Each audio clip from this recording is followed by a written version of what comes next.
Bet anything he's sleeping off a hangover, so you'll have to wake him up. Oh, The sound of yes. some bar kids burning alive at the same time ought to do it. You got a fire gun, right? When you think murder, think Marcus Munition. Alright. Yes. I'm just gonna stay fully stocked. That's my thing. Alright. Ooh. Plus 2 more pep skill. Class requirement, Necromancer, T-Max Health, 35. Indeed. I don't remember what mine is. What's mine? Let's take a look again.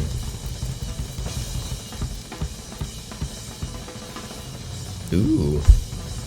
Actually, mine's pretty good. I'm not gonna lie. Oh, yeah. Purple shield. I like that. Set out. Alright.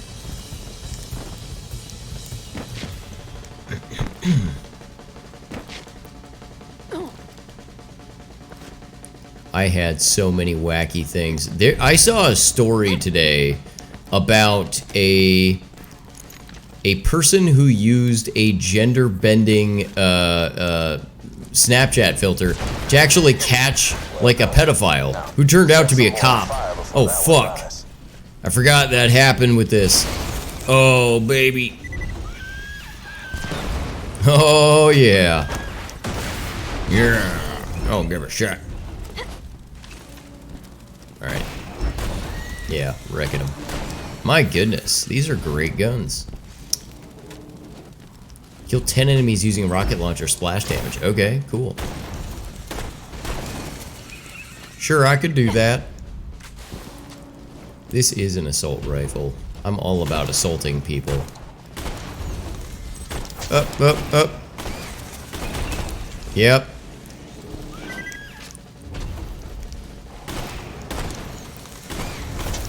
Yeah. Oh my.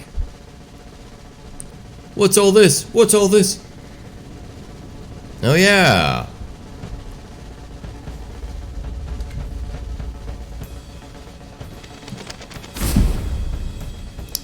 Yep. So loud. So angry. Heh.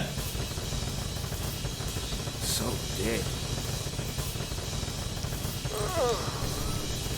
Hey, Wall Hunter. Welcome to the Crimson Raiders. Sorry you had to wake me up. I might have celebrated a little too hard last night after Bloodley and I raided a Iberian convoy. As you Yeah, do. right, bud.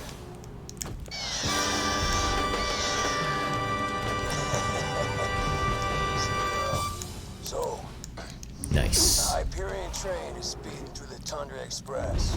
If my intel's good, and it usually is, the Vault Key itself might be on board. Yeah. My advice?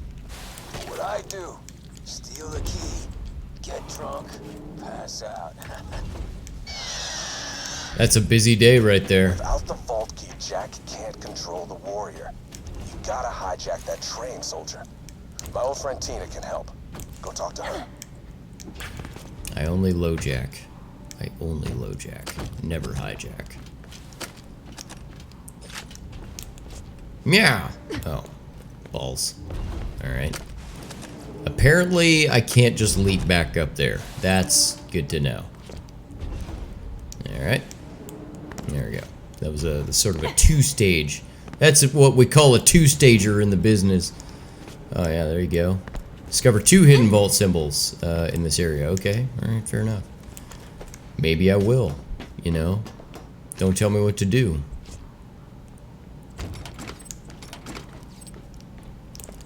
Skadoosh. Alright, let's listen to this, thing. This is actually Dane Cook. I'm gonna flip that over. This is Dane Cook.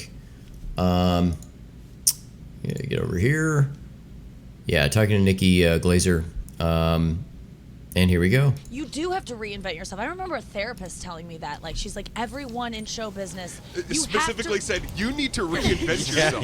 No, I've seen your act. Yeah, It's time. Oh, she was so Dye your good. hair blonde. She used to be like, you've never said a funny thing in your life. You're never funny. And I'm like, that's not what I'm here for. But I remember her Somebody saying that. sent me to a therapist about 8 years ago, and I'm not going to say who sent me, but he said, you There's should go something see about this this. therapist to deal with, I was getting like backlash and haters and all this stuff that I wasn't prepared for was going on. He goes, you should go to this therapist. He works with all comedians. He gets us. Oh, he dude. speaks our language. He knows the jargon. Oh, he knows what Montreal means. I get, Not bad. That's what they always say about that therapist. I know what you're I talking get about. into this therapy session. Literally, the first thing this guy says to me, he's sitting straight across from me, puts his hands on his leg. He goes, Dane Cook. Your name comes up a lot in here. Oh my god. Jesus It shit. does. Of course it I does. just broke in half right at that point. And we're back at You Up with Nikki Glazer. In studio, we got Andrew Collin, Julie Agar, and now Dane again Cook. Dane Cook is here, I everyone. led my own applause break. Yeah, you started it, man. Dane Cook is here, kicking off a huge tour that you haven't been on tour of a tour Since tour. 1984. 2013. I mean, that's a while. I know, it was, you know how it is. It's like when you're cultivating new material, sometimes you're on a groove and it comes together in a year and a half, you're like, I'm good to go. And then there's other times in your life where I've been doing it 29 years. You start going through like fuck. an Oh, evolution fuck. of really perspective and being introspective, and that all needs to lend itself to our material. So Yes. I took a little more time with it this time because I felt like I wanted to get it perfect. I'm excited Huh. because you were, that's true, you were so famous and so huge so quickly. And then you came out with special because the demand Anything? was Nothing? you needed to. Yes. And you could. I mean, you did it. But I'm interested to see what's happened now with this 5-year gap. Like, Yeah. what's it's kind of material, what's been the shift for my for you? wall. Yeah, did you saw the Shanling documentary? Yes. The thing about that Oh, shit. I grew up loving Carlin. Yeah. And this is an unbelievable moment. Carlin was doing the hippie dippy wedding. He had the cardboard cutout of himself that he brought out on, I guess, the Tonight Show. And in this prolific moment, he walked out. He was, it was lucrative. The hippie dippy weatherman was doing well for him, and everybody knew him as that. So he brought the cardboard cutout out. I'll bring and this he down for said, just a second. He was like, a lot of people know this guy.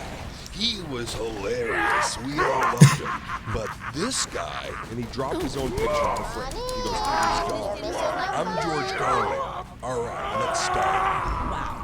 And it was this dead silence because everybody was like, what shut is it this down. going to be? Shut it down. Shut it down. And that was even really before I got Oh, into stand-up shit. comedy full-time. Don't kill I your thought, friends. Oh, wait. You can evolve in this business. You don't have to stay as one thing, or people will pigeonhole you and say, you're the guy that rips his shirt off in his One pants sec. and you pour water on your... Let's pause it and enjoy. Thought 'twas all in fun. Oh shit. Goes the bandit. Very nice. Alright, let's meet her real quick and then we'll hop back into it. Rowan told me you were coming. I still owe him for all that butt crap with General Rancid. So you gotta hijack a train, huh? Child's play. Let me introduce you to my ladies. Okay. Running, running, running, I'm running over here. Run, run, run, run, run. We'll go ahead and run. Yeah, I like it. I love her stupid fucking awkward run. Alright. Yeah.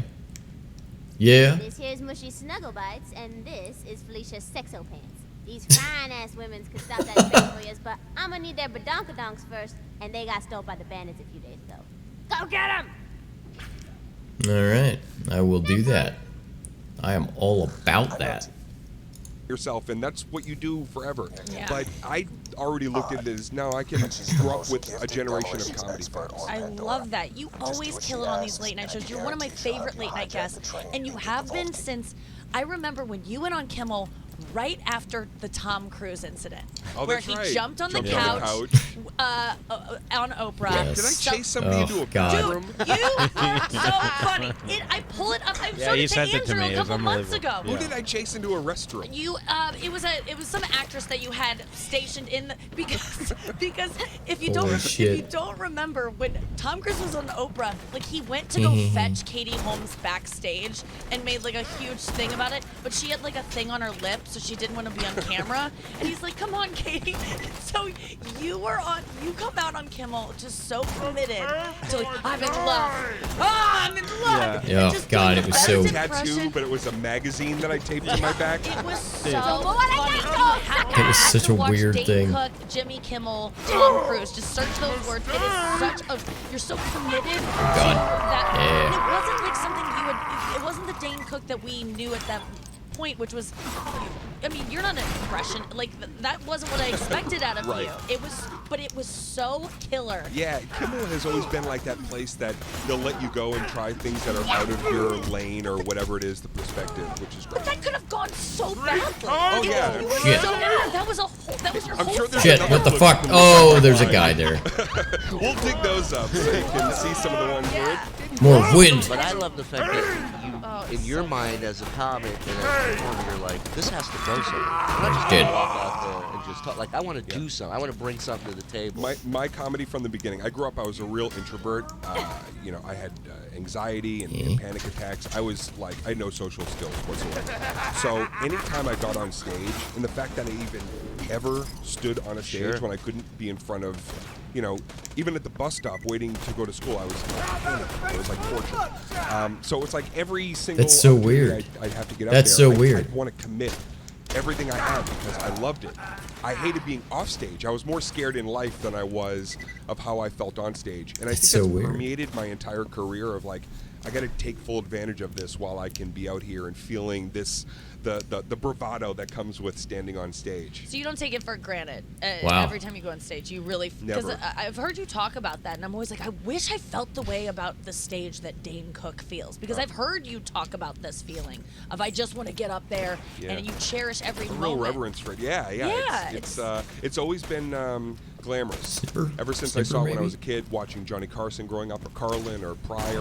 It was like I watched all these amazing how I comedians, do. and to me, it Yeah. always felt like, wow, that's an occupation Whoa. where you're always needed to some Yeah. extent, And I think I wanted to feel that growing up. I wanted Yeah. to feel like needed. I had a place. So once I locked into it, I was like, this is what I'm good at. I suck at pretty much you're hearing everything this, else in the world, so just kill me. I just give it all I got. Let me just Well, I want say, to go back to something you no said hard about feelings. just having extreme Before anxiety. you I was the wasted same me, way growing up. I kept my Given best class guns in my presentations, garage. I would have panic Considering attacks. how I wouldn't be able to badass you must sleep be to for blow 3 me days before away. because I was I'd so say you nervous. And deserve it. everything this in my sounds childhood, like if you some would have sorta looked at me as a child, you'd be like, that girl will never be a But you're stand-up just comedian. gonna have to And try. you were having panic attacks at the bus stop.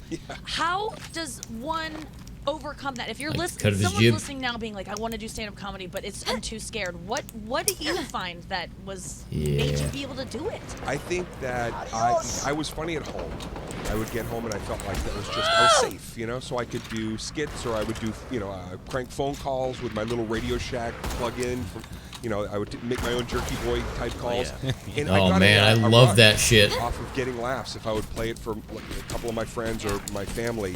And so I think I remember watching Martin Short on Saturday Night Live when I was in like 7th or 8th grade, and he was doing Ed Grimley, he was doing Jackie Robbins Jr. Martin Short is such a fucking gift. That guy's amazing. He was so happy. He was so into it, and I wanted that really desperately in my life. And so I thought I'm going to try an open mic night. And how that happened was kind of a quick story, interesting. I was in Cambridge, Massachusetts at Catch a Rising Star. I was watching David Cross was doing his own Cross comedy with an open mic night. So he'd do sketches, and then he'd bring potluck performers up. Yeah. You'd sign up, and then you'd show up the next week. And if you called your name, you got pulled up on stage. Well, I was just going to watch because I was terrified at actually going up there. And the third week, the host went up and said, okay, next on the list. And they would randomly call. He goes, where's Ernest Glenn? There was like 3 seconds of nothing. Then I knew this guy wasn't there. They were going to move on to the next name. I put my hand up. He goes, you're Ernest Glenn? I said, yeah. And he goes, all right, all the way from the 5th row, Ernest Glenn. And that was my first set ever. And once I did it and felt the way I did up there, I said, "This Poop. is I gotta Ernest do it now. again." I'm Ernest. Poop. Identity theft, dude. I love it. Old school. What happened to that? What happened the next? What happened the next week when you were Dane Cook? I never found this Ernest Glenn guy either. There was never an Ernest Glenn in Boston comedy, and I would Facebook try to find him from time to time. Be great if you crushed and you couldn't go by your regular name, and then that guy's just sitting somewhere going, Ernest Glenn, HBO thing, what the fuck? Ernest Glenn is Dane Cook. Yeah, exactly.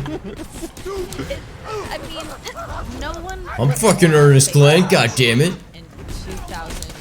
Is that what we're talking about? I think That's everything when. really started, like 5, 6, 7, 8. Everything was kind of a blur, even though I remember all these I mean, high watermarks. What does it look like to you when you think back on it? Like, that must have been.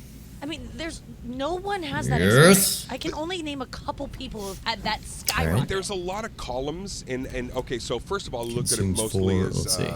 this pipe dream came true. So I was Reload speed's I was super grateful low, though. beyond because I had a This I had a isn't really career, much and it better. looked like I'd be able to take it as far as I Oh, wanted man. to, willing to work. I could take it as far as I wanted to go. So you had all these high watermark moments of like I'm hosting SNL or I'm playing Madison Square Garden, and Rolling Stone I'm affiliating magazine myself with. cover. Let's go with I this. know Rolling Stone. I mean, they smashed me like a year later, but that was the next wave of what Of happens. And I accepted that the same way I accepted the praise because I knew it was all just a fucking spanking The machine. teardown was ultimately. coming, right? Yeah. Did that's- you know? You knew. I- The, oh, I you knew. knew the Okay, backlash so was we'll coming. drop I this think guy. I helped. I was like, I'm going to tear down too. I'm ready to devolve and then evolve Because again. you're right. You cannot sustain the level of fame and adoration and just wild energy around you at that time. Man. That's not sustainable. So you knew it was going to be taken I away. did, and the thing that was not taken away, I just But- knew that it would crest. You know what I mean? I guess I look at it. I'm always like, if I get as famous as I want to be, it will be taken away. That's how I look at it. We're in it for the long haul. Yay. We're gonna, I knew Yes. Jerry Lewis. At 90 years old, I'd see him perform. At 90 years old, I went backstage one time. He would do a Q&A at the very end of his show. Usually lasted about 35 minutes. People would line up, ask questions. It was hilarious because he was salty and he was honest and. So didn't give a shit. He didn't give a shit, right? But it was awesome. And so he did not the Jerry 35, Lewis he sounds did like me 15. today. And I walked backstage and he was pissed. And nobody was near him. And his daughter was like, "Oh, Jerry wants to see you." I was like, "I don't even want to go near him." He looks upset. She's like, "No, he wants to talk to you. Comedian. He needs to talk to you."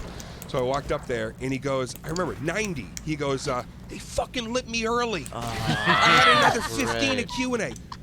At 90, I said, this never ends. We Never. are never going to be It's- satisfied. You're right. It's just ever, changing, and fans are going to come and go. That's amazing. You're not as funny as your last thing. And then they come around. It's like the Aerosmith thing. Like, I didn't like that album, but now I'm back. And, oh, now what are you doing? But now I'm back. I looked at a career as like Oh, people Margaret? visit, and they're going to come, and they're going to go. Even when you were at the pinnacle of success, you what does that feel like? You're like, I got everything I could have ever dreamed of. I mean, that is wild. Yeah. Oh, the- yeah. The big upshot was the level of what I could share with fans and my family. I was very close to my mom and my dad, and it was like everything that I accomplished and got to show, especially my mom, was like a mind-blowing thing. 'Cause she really Fuck. really Oh, wow. I didn't know there was anything else. feeling so broken, lonely myself at a very young there age. we go. Now she's watching me Yeah. on camera where I hated who I was, and now she's seeing me, filming in front of thousands of people. The thing that was the hardest fuck, was what the shit? What fame gets you, superstardom and fame, what it really does when you get there is it invites you and it exposes you to God okay, damn it. Freddie, welcome. Now here's everyone that hates you. And your lane's here, and you gotta remember that, and most people drift off for years to come, shit, and then you fuck. get back to your lane. The thing that is the most gratifying is the more you have, the more you can do for other people. That's the cool thing. Whether it's going to children's hospitals, or you have so much more clout to be able to shine lights on things that you want people to know, or performers, or Jesus. products. So that's the part that was probably the trickiest to have to rejigger. What I'm going to do. Yeah. What was the biggest? Shit, I'm just that's not what I fascinated. wanted. Oh, wait a minute. It's a bit. Oh, shit. We love Fuck. doing comedy, but there is God a damn part it. of us that just wants to be loved by everyone. And we Fuck you, you want little piece of fame, shit. Whatever that is. what were some things that you Fuck. didn't maybe Fuck. foresee Fuck. when you become Shit. famous? That Shit. Yeah. was going out in public. Did you become more I get it. paranoid? Want to stay in more? Those kind of things. No, I was always like a homebody. Away, you Yeah. know, I built my fan base up. It's so you know, weird through to hear that. MySpace and early social networking. Right? because I wasn't a go out kind of person. Yeah. You know, I'm 46. You know, this may sound lame. I never had a drink or a drug in my whole life. I didn't. Whoa. Do that Cop, stuff. I'm out of here. All right, I'm a cop. Dark, man. I just more I like that, loved the minutia of what it meant to have that correspondence with fans. That really was kind of a kick for me. And also, you got to remember, I could be comfortable at home talking to everybody. It took away that anxiety that I felt of offstage, how I deal with people. So that sitting in my underwear with Fruit Loops and like writing thousands of people, that was like my sweet spot. I was Yeah. like, this is great. Yeah. Well, you touched on something that God, I don't that's so think enough weird. people give I you just credit have a hard for, time and relating is to that. Literally creating a world where comedians can Like being promote more themselves comfortable? via social media. What you did on MySpace, you know, we talk about getting to the being in the pinnacle Where? of Oh. fame for you, but the way you got the hustle, the fucking, I respect hustling people so much. Grab. And so many comics, you've helped so many comics by putting that process together, that template of going online and hammering you. Like, how does MySpace not send you a fucking check? Like, Well, I gotta say, you're nailing it because They really I did, but just not directly. fuck yeah, man. Makes me so I happy. think about Dane Cook every single weekend because when I do shows, don't believe when that. I do meet and greets afterwards, I sometimes don't want to. Yeah. I'm tired. I don't feel like it. I have another show to do. People are gonna get grabby. It's gonna upset me. But I do it because I go, that's how Dane, I know that's how Dane built his audience. They have a connection with them. Those people will, if they meet me and have a good moment, they will be my fan for life. It's really true. And I remember either reading that you said that, or I just know that about you, is that you Jesus. would take the time after shows, spend hours meeting Longer fans. than the shows. I mean, how Wow. do you still do Two that? I unspent mean, sil that's- points. Can't be sustainable Yeah, I mean, at your level now. I still do meet and greets. You know, with a tour like this, it's hard because we're moving to the Yes. next thing like that night. Yes. But if people are waiting outside or at the bus, it's like I'm going to be there. Jeff, You know, you're I want to make sure I can still, you know, Indeed. hang with whoever wants to meet me. It's really still inspiring. it's really gratifying. You know what I mean? It's like people want to, you know, 29 years later, it's like people are as excited to come to a show. And the thing that was cool about when I hear it, when 29. people say back to me Jesus like, shit. "This is what you did," that was also at a time when the old era of I do like comedy at this. that point was you didn't do that stuff. You posted You flyers sculpt on windshields and shit. Me, You I barked. was barking. I Yeah. was like doing everything, but that was like not in vogue at the time. Right. And I got a lot of crap for it. Okay. But it just felt like I felt like I was doing something in the never been done before business. Right. So I wasn't following anybody else's lead in that. You were leading the So way. I was like, if I fuck up, it's okay because nobody knows what's right and wrong with this. Oh, you're that So I dude. just- You're the dude with the machete, just chopping shit, going, "Follow me, guys." And I literally You know? held a machete. How do you know all this? I know. I was just sitting at my While Dell you're on computer. I've been Eating stalking Fruit you Loop for with a years. machete. Actually, Yeah, because comedians. Let's try like, this. they Let's wanna get it roll built their up a little eyes bit, at 'cause any I'd kind like of to get this. self-promotion. You're just supposed to hate yourself, and you're just supposed to. That's what a comic is supposed to be. Just stick to the course, do your set, leave, and. Yeah. I like how don't casual bring he is up about being everything shot. He's like, that, "Oh fuck." it- Well, you know, what are you gonna It do? wasn't cool to promote yourself, and you didn't True. care. And listen, Yeah. Now we all do it. I didn't You're I right, didn't Julie. care Yeah. because it was like, oh wow, I get to, you know, have a great life. I get to have a That's what couple she of cool snuggle things butts if I with need it. Donka Donk. Get to take care of my family. She's my Bought my main. mom a house when I Lady's was got a gut full of 29 dynamite years and I old. put it like- You know, it's like you know, a welfare kid from Arlington, Massachusetts, and I get to buy my mom a house. It's so cool. Everything that people want to say, like, but wasn't it? You know, wasn't it so difficult to have A, B, and C? Yeah, there were definitely hardships, tough times, but every day I could wake up and go, there's a stage somewhere I can get on tonight, and I know I can get laughs. And at the end of like this, whatever this long career is, and I hope I'm 90 complaining backstage like my mentor, but I look at it and go, to be able to night after night get on stage and try to figure out something that connects with a crowd, like that's the challenge that never gets boring or lessens, you know? That's because you Yeah. always have to write. You always have to come up with new stuff. That's hard, it man. never gets boring. You're so Content's right. hard. Tickets for Writing his is tour, hard. Tell It Like It Is, are on sale now. Tell it like it is. What are you talking about on the store? What is that? What's the title come from? A lot of the title is I wanted to get to a point in my stand-up where I could use every tool in the arsenal in terms of like, I still love physicality, but I'm 46. I'm not going to drop kick and do fucking, Uma Pilates on the mic stand or whatever I was doing before. But I still have that same that was enthusiasm. so. That's organic. It's weird to see him now because he is. Rock practicing. He's low-key, it's just so and then you see him on outside the of. show, and it just You just would never judge you that get that's show something mode he and even you did. Get up there It's and it all crazy. kind of comes into the character. But I didn't ever want the character to be somebody who, when I saw you at the meet and greet, felt like it was so different or a put on from the show. Right. I want to be able to pretty much keep the demeanor and walk up and meet you and know I can say to you, I have 2 minutes, dude. Come on, let's fucking take the picture and get out of here. Yes. And it's okay because you know who I am, you know what I'm about.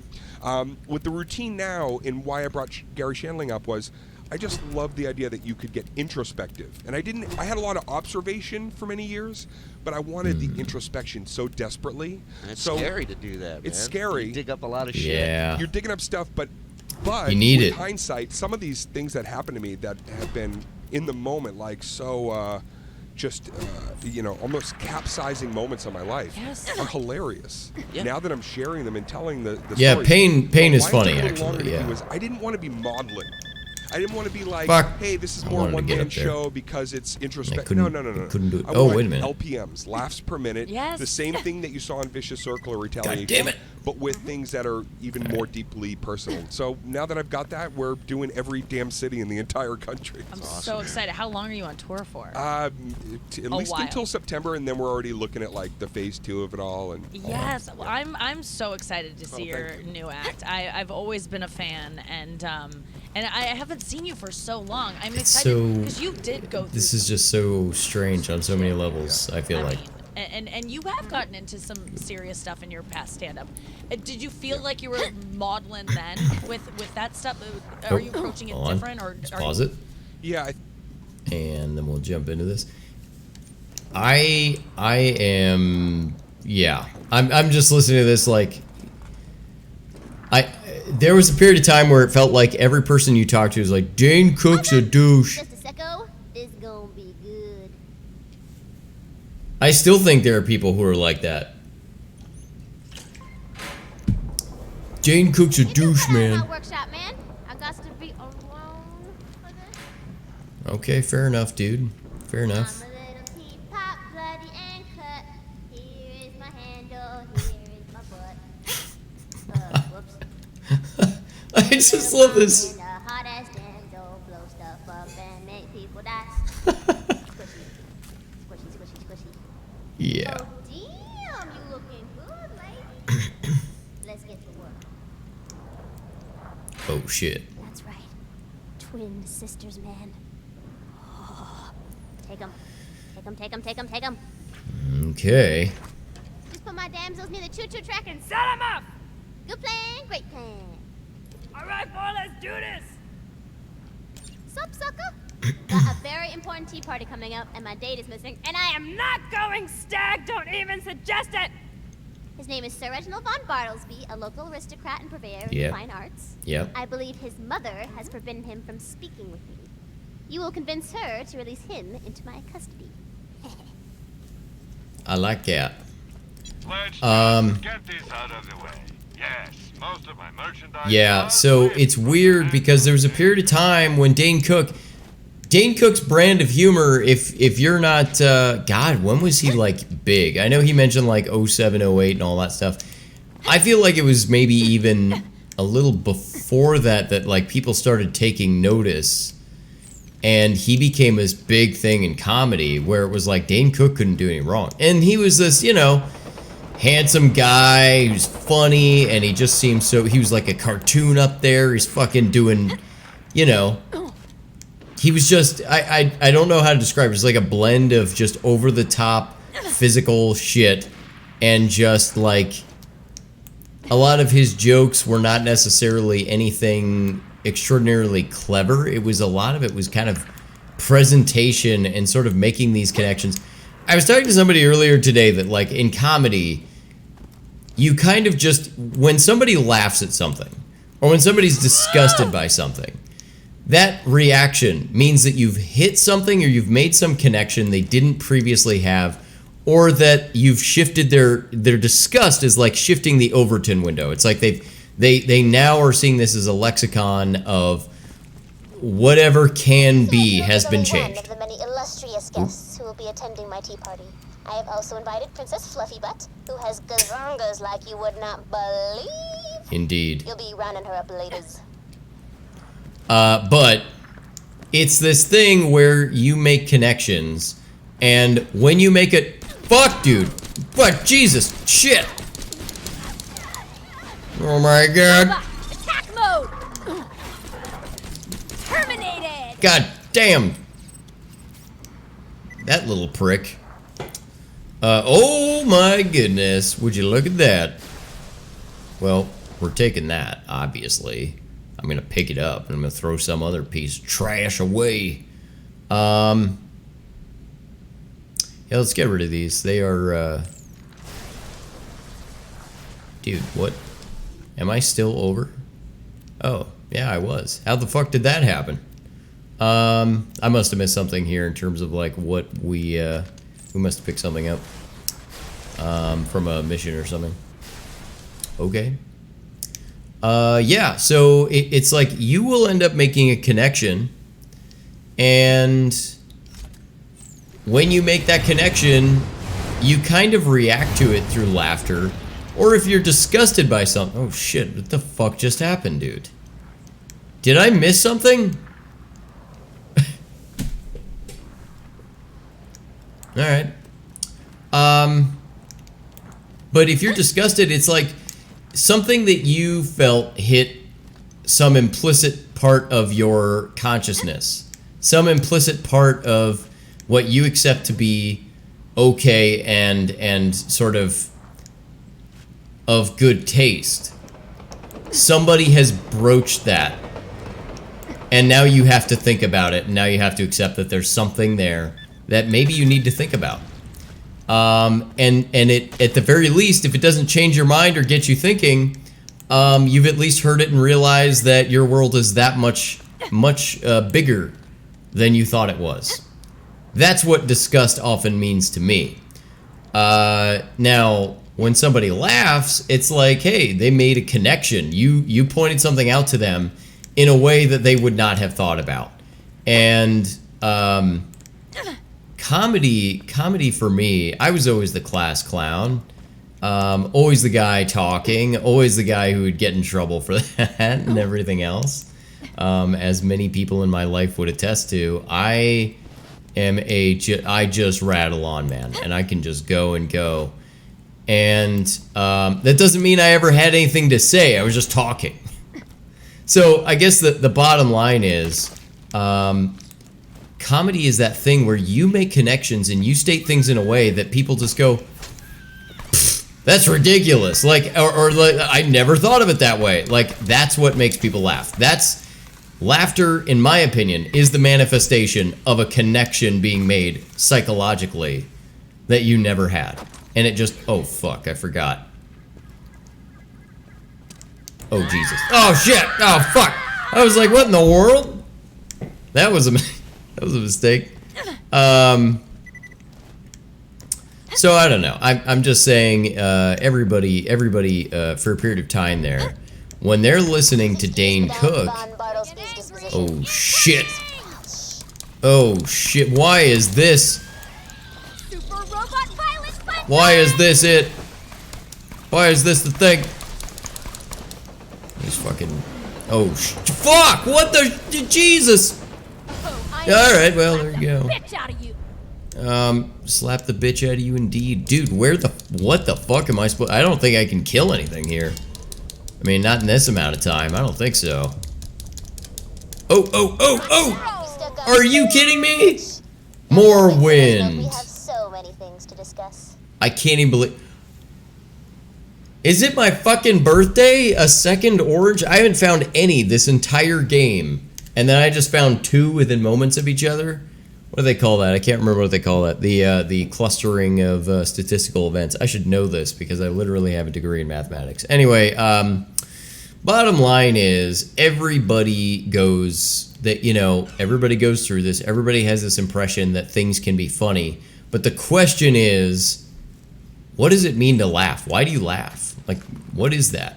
No other creature I'm aware of. I mean, you do have, like, I think gorillas can do this. I think, I know monkeys. I've seen, like, different things of, like, monkeys being entertained. But, like, I'm not sure what else. The dolphins? Maybe? It's a very small list of things that, like, get entertainment. Oh. Crumpets, indeed. Okay. Oh, let's equip that. Jeez, I'm sitting here like, well, anyway, back to my bullshit. I don't like the fact that they're Tediore, though. That's one thing I'm not a big fan of, is the exploding. I like it, but it just burns through too much ammo. It's too much. Oh, yeah. Take it in your mouth. Oh, fuck, dude.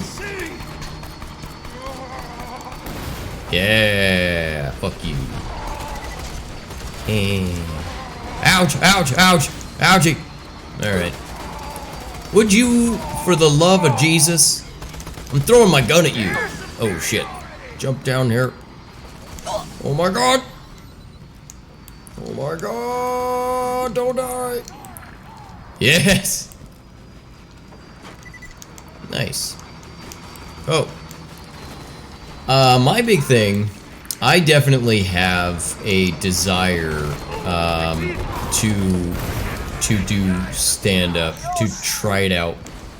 I've always kind of been that way. I've always gone for a little bit of shock. I always enjoyed, making people laugh, and generally was sort of okay at it, at least for a decent period of my life. I feel like I've been pretty okay with it, but it's more than that. You really have to feel, comfortable presenting in front of an audience in a way that you're not necessarily,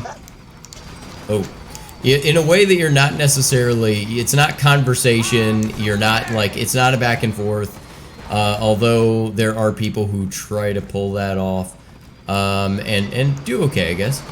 But, for the most part, it's kind of, you're up there and you're just delivering material, like you're just talking.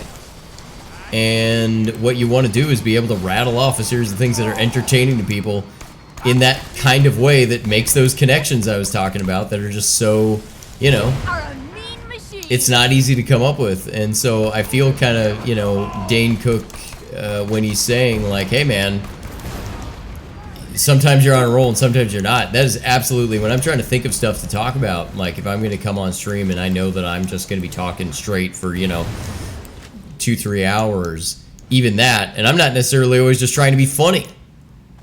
I just know I'm going to be talking. Even that. It's like, man, there's time. You're trying to fill some fucking time, dude. It's not easy. And I've felt that for a lot of things. Presentations, all sorts of stuff in my life where it's like, okay, you have to fill, 1 hour. Oh, shit.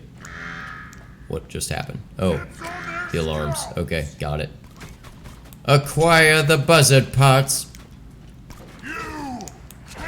Oh. I can.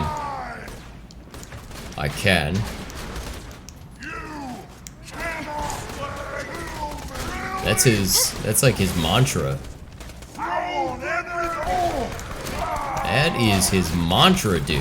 He's like, I'm good enough, I'm smart enough, and doggone it, you cannot kill me. Yeah. Oh, shit. Oh, fuck. What in the motherfucker? Alright, I think I can get him if he doesn't go away. Okay. Please, for the love of Jesus, would you... Alright. Give me your damn loot.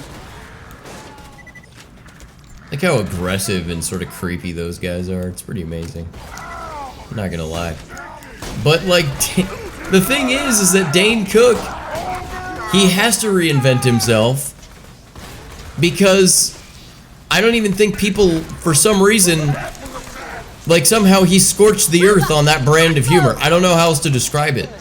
Like there are people who just do not, like that form of humor is just, they're like, no, I will not hear it anymore. I shall have no part of it. Because when people do it, they get like this bad taste in their mouth, like, ooh, that's Dane Cook. And it's like, I don't know, I thought he was funny. Like, I know that he's not necessarily, you know, like toward the end there, I don't know that he was necessarily killing it.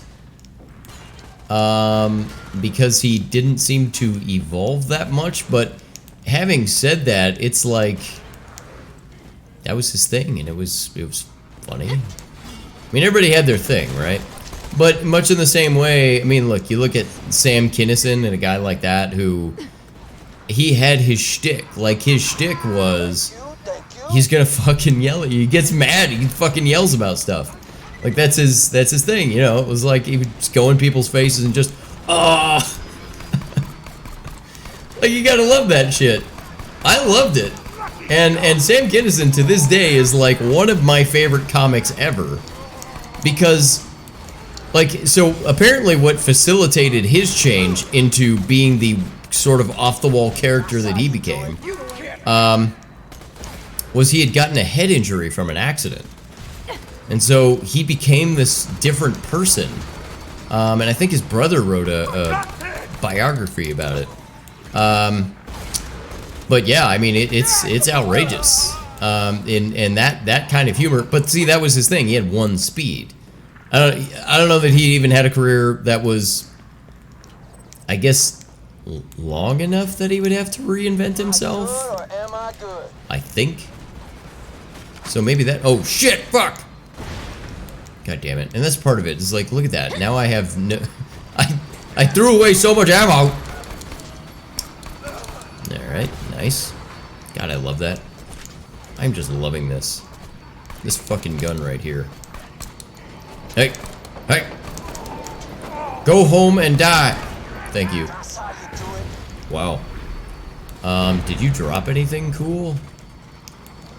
Because, you know, you were like hard to kill and shit. Okay. Alright, I got some things here. I mean, it's your choice, man. To just sit there and get shot in the face, alright? That's your choice. Yeah. But I think that, for the most part, what the fuck? Dude! Are you serious? Alright.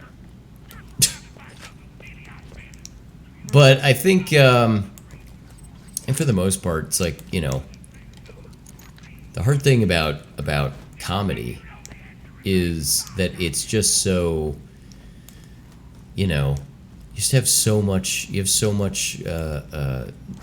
time that needs to be put into not just constructing like a joke, but it needs to flow together and it needs to seem, I mean, a lot of comedians, there were those comedians who were like disjointed, like Mitch Hedberg managed to do that.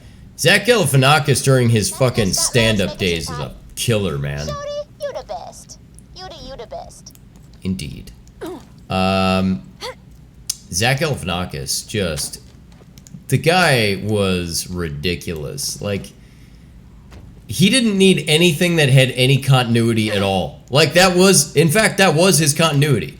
Like, if he had constructed a series of well thought out, methodical ideas, you'd have been like, what the fuck's wrong? You got Princess Fluffy Butt?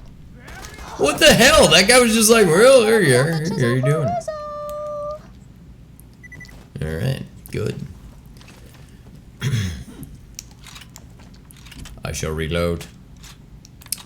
Yeah, I don't know. I do sometimes think though it would be a lot of fun to try some stand-up in and amongst all the other crap that I'm doing. I would love to just, why not? It's, you know, go to a store and fucking look like a jackass for, you know, 10 minutes and call it a night. Why not? Who cares? But Don't chuck your gun. I am not ready for that. Just go chucking guns everywhere all willy-nilly, you motherfucker. I don't like hanging out with those guys. You make me sad. Anyway, one of the things I was saying earlier is like there's that gender bender thing going on where, like, you know, if you loaded up Snapchat, I think I put a picture of me on Twitter. I am gonna sound like a mega douche when I say this, but I think I'm too masculine for that thing. Like, I don't look like, even when I'm trying to be feminized, it just doesn't fucking work. I look ugly as sin. Of course, it could just be that I'm ugly. The fuck? But, you know, for the most part, it's a really interesting application. It's just funny that it's being used in this way to, like, alright, well, you know what we can do? We can make people look younger, or we can make them look like another gender, and then they ended up catching this cop who ended up being, you know, a pedophile. And it was like, shit. Did that with the Snapchat filter? I'm gonna go ahead and guarantee that the guys who are working on the cutesy, like, oh, people love to take selfies and bullshit with this. Wouldn't it be great to know what you look like as a man or as a kid or, you know, as what? And then next thing you know, it's like, yeah, we set up a sting operation. Now we're catching fucking pedophiles. There we go. Pa! So good to see you, sir. Pa! But you are looking. Alright, here we go. Now, to invite the guest of honor. Indeed. Gah! Here I am about to throw a tea party, and the guest of honor is missing! Do me a favor and lure our guest to the party, or I'll eat your babies. His name's Question. Bye-bye. Jesus. Shit. Eat your babies. I mean, that could be a euphemism, you know. Now that I think of it, it could be a euphemism for like a blowjob, right? That's not okay. That is a young child. I can take it. My buddies, but I don't know, dude. I would be real hesitant. First, the guest of honor. You just lured me back to my Shoot him in the first. Shit.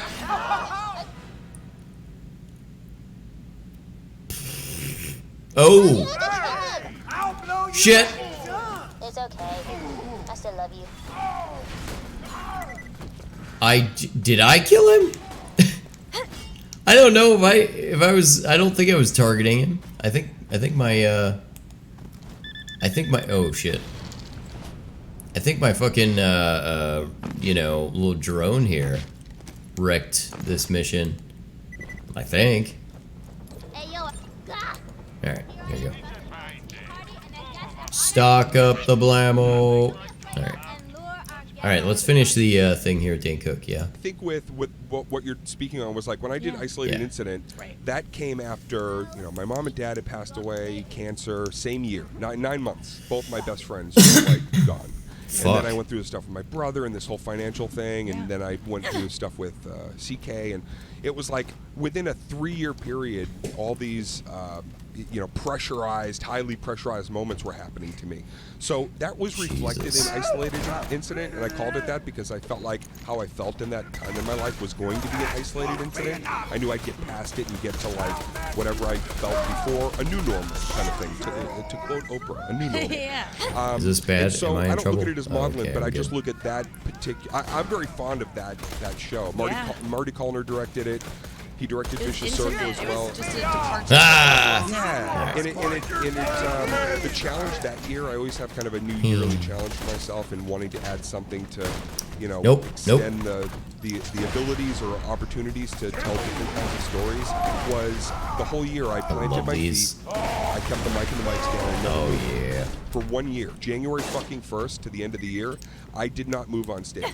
And so when I did that show, it was to prepare me from being all the animation to can I tell a whole show with just my eyes.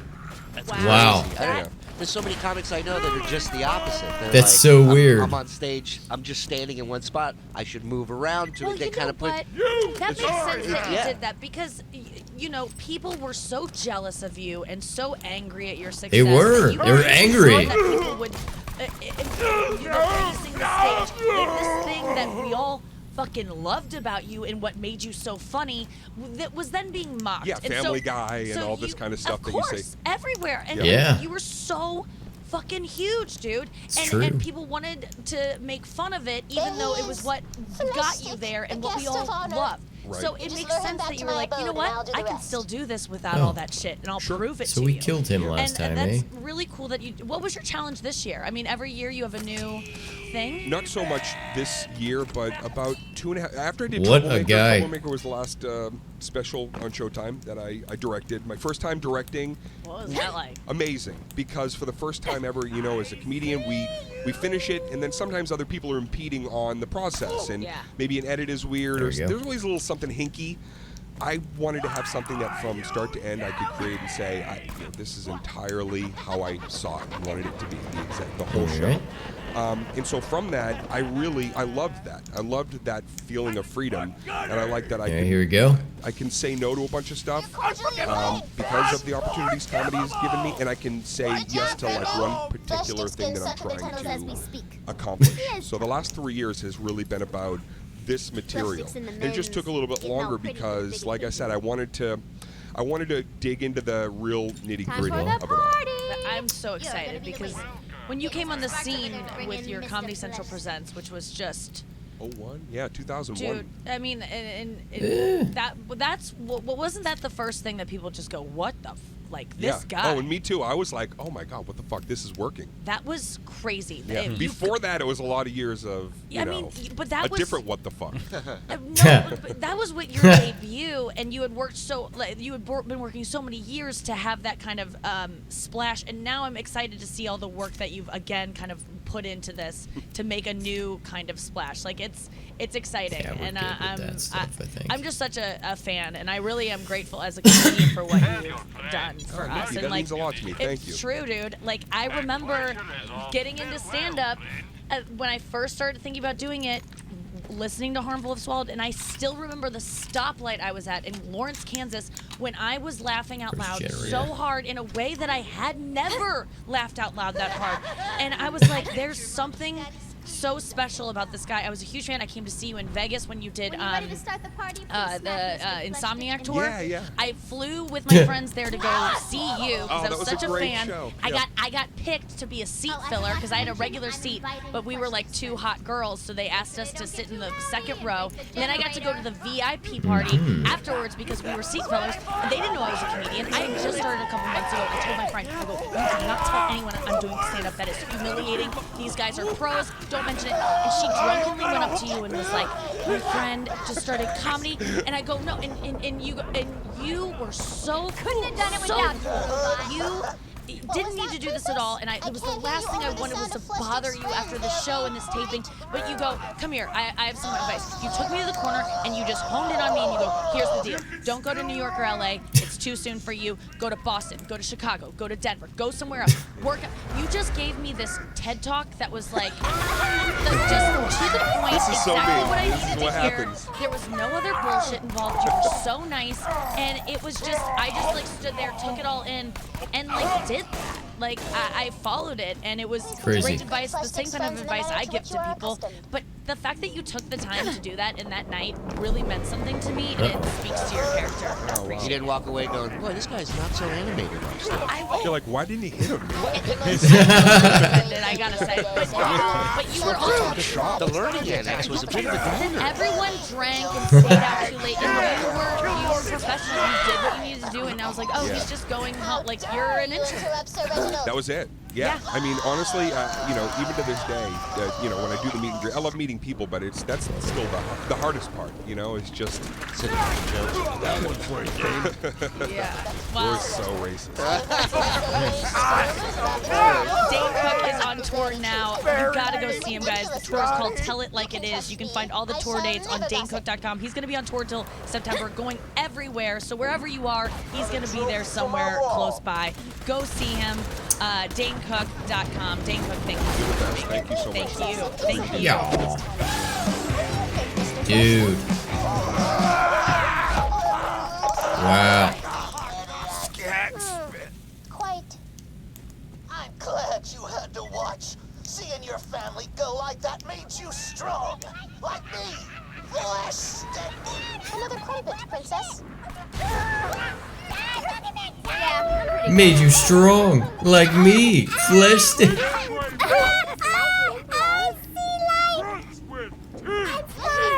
us discuss current affairs. Let me go. That's hardly appropriate tea party conversation. So, punch your skull into your tongue. Uh-oh. You know what's crazy though about that whole thing is this just goes to show you like how you have no idea. Like he probably did not remember doing any of that, and it certainly didn't sound like it. And you know, it's weird that something you do that to you is just sort of like, I figured it was a nice thing to do, and you just kind of blow it off and don't even remember it, was like a very important event for her. No more. No more. That's pretty Quite great. an enjoyable tea party. Garçon, a word. Yay! The hour grows late. I'm afraid Mr. Fleshstick must bid us adieu. Oh, that's too bad. You kid, So much you vision. should be dead. Yeah. What an interesting point, Monsieur Fleshstick. Mr. Sparks, what do you think? No, I'm sorry I sold out your family. I'm sorry. Well, there he goes. Into dust. Best tea party ever. Nah, I'm good. Okay. Well, there you go. I mean, you know. So work some issues out there. She looks like maybe she's, you know, at peace, maybe a little bit more. Probably not, but maybe. You never know. Yeah.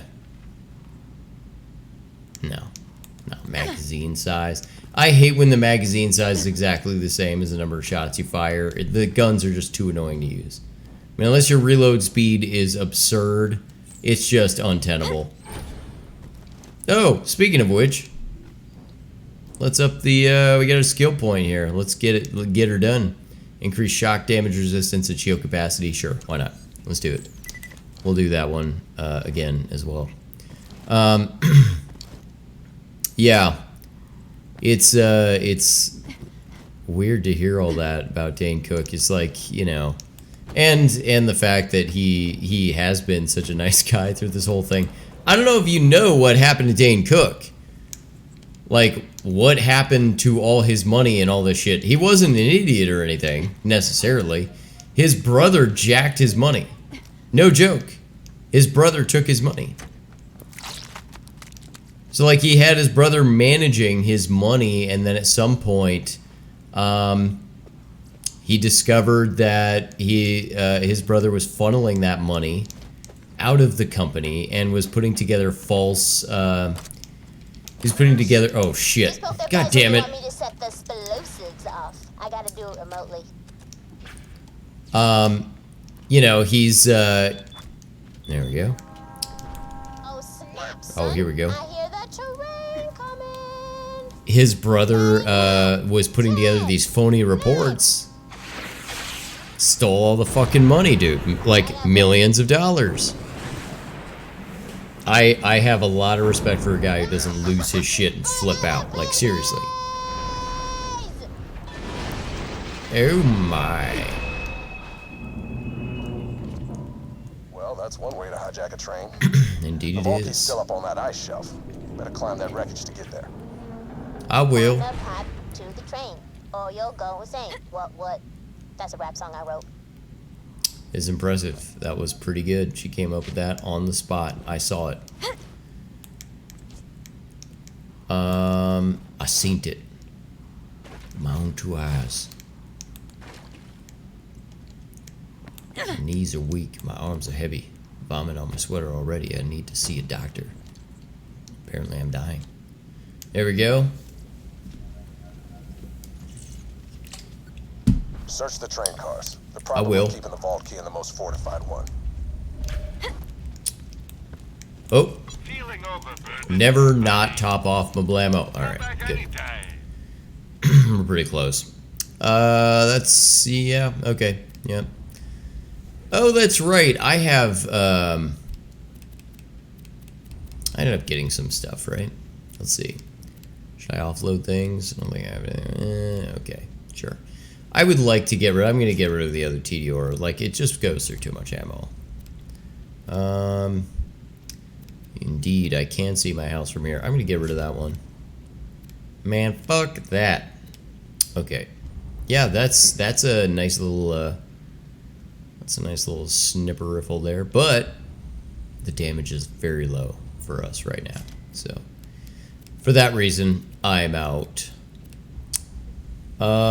Shield capacity plus 45, shield recharge rate plus 19%, plus 2 strength of 5 gorillas. Try not to die. I will try not to die, thank you. Strength 5 gorillas, that must be this one. Oh, shit. Yeah, and that's the melee damage. I like that. I do. I like that. I shall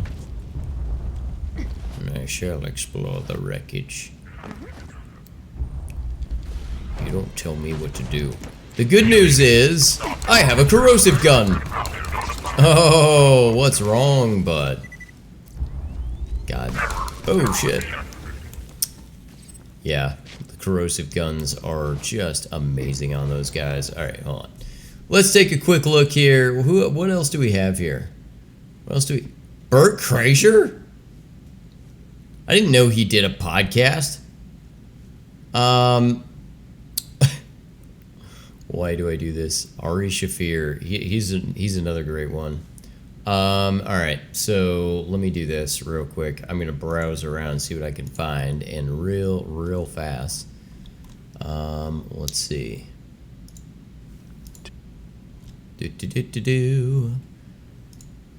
Angel investor, co-author of Venture Hacks, and co-maintainer. Okay. I am taking a look here at Joe Rogan. Why not, dude? Let's do it. 2, 1, boom. All right, we're live. Thank you very much for doing this, man. I really appreciate it. I've been absorbing your information and listening to you talk for quite a while now. So this is Naval Ravikant. Thanks for having me. My pleasure. My pleasure. You are one of the rare guys that is you're a big investor. You're deep in the tech world, but yet you seem to have a very balanced perspective in terms of how to live life, as opposed to not just be entirely focused on success and financial success and tech investing, but rather how to live your life in a happy way. That's hard. That's an odd balance. Yeah, you know, I think the reason why people like hearing me is because, like, it's like if you go to a circus and you see a bear, right? That's kind of interesting, but not that much. If you see a unicycle, that's interesting. If you see a bear on a unicycle, that's really interesting, right? So when you combine things you're not supposed to combine, people get interested. It's like Bruce Lee, right? Striking thoughts, philosophy plus martial arts. Indeed. I think it's because at some level, all humans are broad. We're all multivariate, but we get summarized in pithy ways in our lives, and that we at do. some deep level we know that's not true, right? Every human basically is capable of every experience and every thought.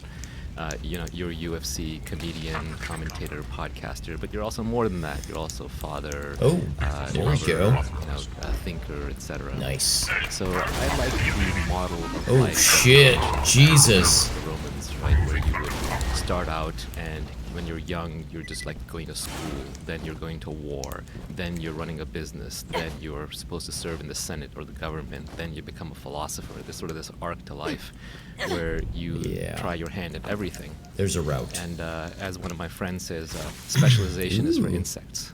Right? So everyone should just be able to do everything. Yeah. I don't believe in this model anymore of trying to focus your life down on one thing. You've got one life, just do everything you're going to do.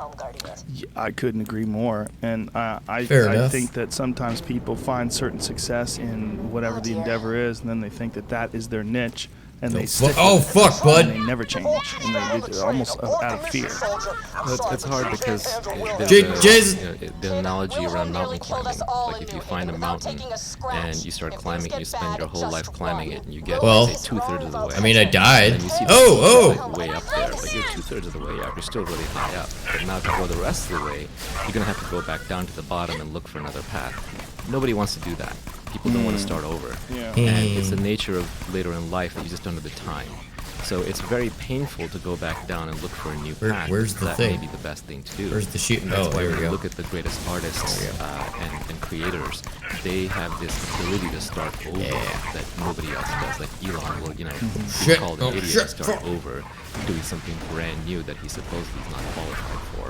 Or when Madonna or Paul Simon record a new album, their existing fans usually hate it because they've adopted a completely new style that they've learned somewhere else. And a lot of times they'll just miss completely.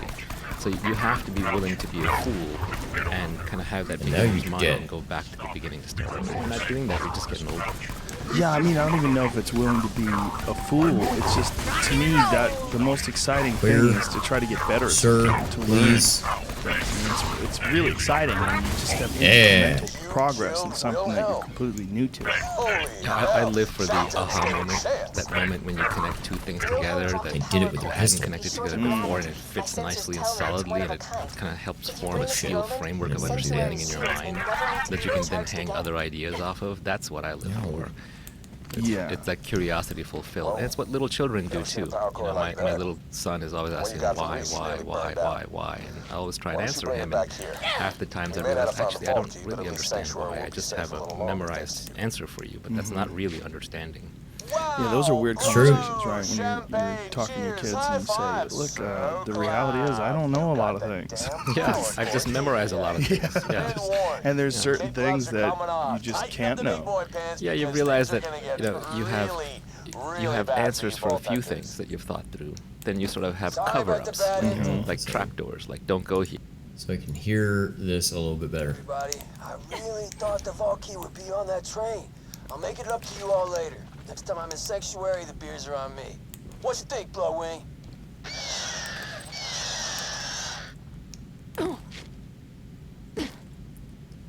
I mean, fine.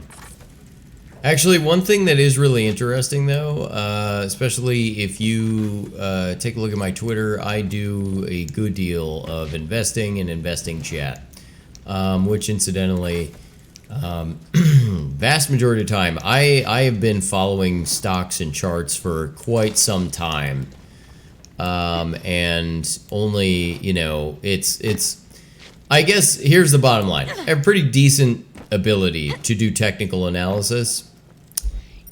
If you followed my calls, especially just this last week, over the last couple days, my goodness, The other Vault Hunters a couple of years that ago. was fucking profitable. Proven yourself to be even stronger than them. Well done. I mean, personally, my portfolio just from the last couple days with the big shift that happened, I mean, I'm up over 10%. My portfolio in general is up over 10%. It's like, fuck. Jesus. He sent me fantastic bandit gun for only 3 iridium. Christ. Actually, here, wait a minute. Isn't this crazy? Wait, where is he? Is he over here?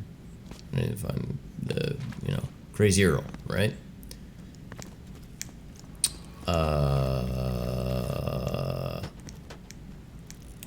Where is he? Over here.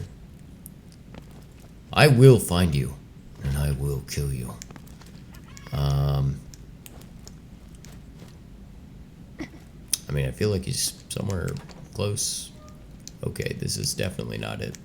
The thing that's interesting, though, is in the investing community, a lot of these guys, you know, when Joe was talking about balance, a lot of the guys who achieve a lot of financial success through investing, reading charts, knowing what is going to pop, that sort of thing, that community covets a lot of things very often. It's just a very common pattern that you see, that they covet a lot of things that are sort of kind of neither here nor there. Oh, okay, here we go. It was over here originally. All right. And it's a very tough thing. It's like they're all like, oh, one of these days I'm gonna have my yacht, and it's like, you know, there are a lot of people out in the area where I live, up here in Washington, where it is not uncommon for people to have boats and to find boats and to inherit boats and everything else. And it's really, almost everyone will tell you, not all it's cracked up to be. I mean, everybody tells you it's like, it's a massive pain in the ass, man. It is a pain in the ass. And the point is, not to shit on boats specifically, but to more point out the idea that although you may think that you want to pursue this thing, you don't know what it is or how it's going to make you feel till you have it. And I've gone through enough of this where a lot of times you'll get something that you feel like, if I really have this, it's really going to make me happy. And then you get it and you're like, oh, looks like I'm still me. And, you know, nothing's changed. And the things that, you know, the way things are is just the way things are. You may get some enjoyment out of it briefly, but for the most part, you are kind of what you are, you know? Hello. Things need to be shot, and by Jove, you're the one to shoot them. Absolutely, I shoot all kinds of shit, bro. But anyway, I'm gonna... Yeah. Allegedly, the buggers, that's a pun, you'll see, will morph if they take enough damage. Yeah. Will you take this evolutionary injector, please? Yeah. Lovely. I'd like you to force a few Varkids into morphing. While they're in their cocoon state, hit them with the injector. Oh, I remember this. It gets awful. Yeah, so... I don't know, bottom line is, you see this a lot in the investing community. These guys, it's all about, like, you know, it's all just the money and the rocket ships and the fucking whatever. I will tell you from my own experience, yes, it's nice when you make a score or whatever and you have, like, you're like, oh, I'm totally gonna buy this thing. It is nice, but there's also this little bit of, like, please be doing that because you are, and you know, I just want to sit here and preach to people, but please be doing that because you had a plan previously and you said, I'm going to let, and not just that you're acquiring more shit, but that you were really interested, like genuinely, like you've given it some time and you're not just adding crap to your life. Because you will definitely find a lot of people get into this mode where they're just in acquisition mode. It's just all day, every day. They're just like, oh, this would be neat. This would be neat. And their pursuits become, like, ridiculous. A new power core. There we go. Whoa, that looks like it could keep our shields up for months. Yeah, hell Years yeah. even. As We much do as I that. hate using Hyperion tech, that core you brought us earlier is nearly burnt up. Why don't you pop it out? Okay. Shove in that new core you found harder than a shiv into a Truxican sternum. Sorry, Jesus. old Crimson Land saying. All right. Okay, I think we're in business. What the hell? Hey, you know, I think it's finally time to tell you that little secret. Oh. Angel's working for me. Lowering Sanctuary's shields, Jack. Executing phase shift. Oh. Oh, what a douche. Raiders, the shields are down! The shields! Nicely done, Angel. Now, Poop. let's kill ourselves some Vault Hunters. What the hell? Did something just get through the shield? Yeah, Roland! Oh man, somebody start getting everybody underground! Everybody, I've got a really bad idea. Scooter, get Sanctuary in the I am air. all about bad ideas. Sure we can't Boop. do that without killing, I don't know, everyone. Oh, you're fine, dude. Ain't ready to fly, Lily. You got your order, Scooter. Move! Alright. Whoa! I took more damage than that guy. Need your help real bad. Okay. I'm at the center of town. Okay. Ouch. If we cycle the ignition primers, shoot, it'll get us somewhere.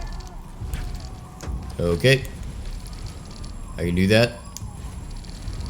I think I can. Just by doing what I normally do, which is hit the X button. And hopefully it did what you wanted. All you gotta do is hit the last switch. I will hit the last switch. Hold on. What is this asshole doing? Look at this guy. Everybody get ready. What is he attempting to do here?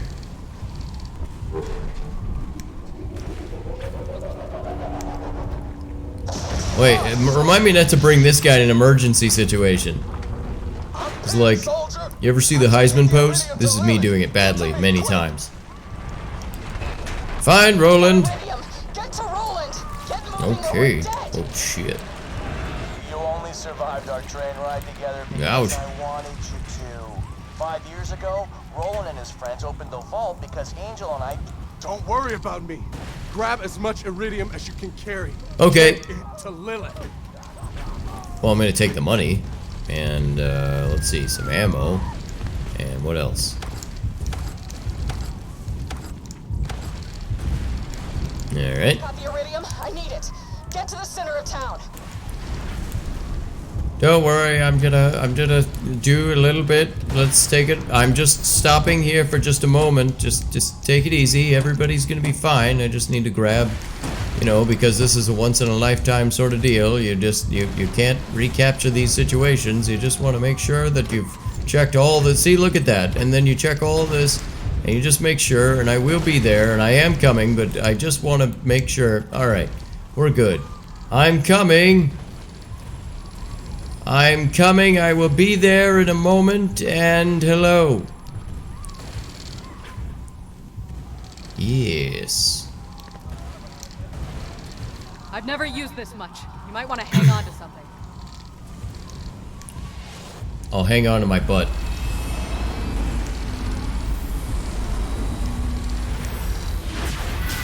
Jesus. Sorry, kid.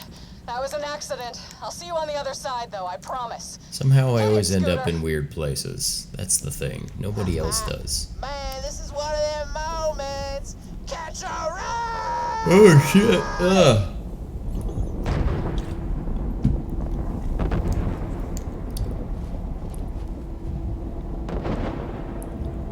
Yep. They're being shot. That's the best you got. A flying city? What did you jumps possibly have that makes you think you've got a chance against me? Well. A siren. Sup. Huh. Indeed. I know you're angry at me right now, but we don't have a lot of I mean, time. maybe a little. I'll explain everything. Just get to the fridge. It's the only way to reach the Highlands. I detect Lilith might have... You know, I don't like you anymore. You're crazy.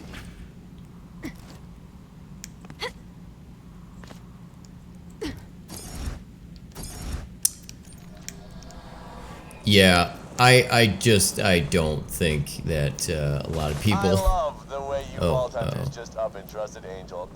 Never occurred to you that she was working for me, did it? I did the same thing to the last 4 Vault Hunters, but I'll be entirely honest. Tricking you guys this time? Way funnier. Fair enough. I don't think that most people have the experience of being Grabbing that power core. See, once It was again. hard to concentrate on charging the Vault Key what with Roland's buddies attacking my iridium mines.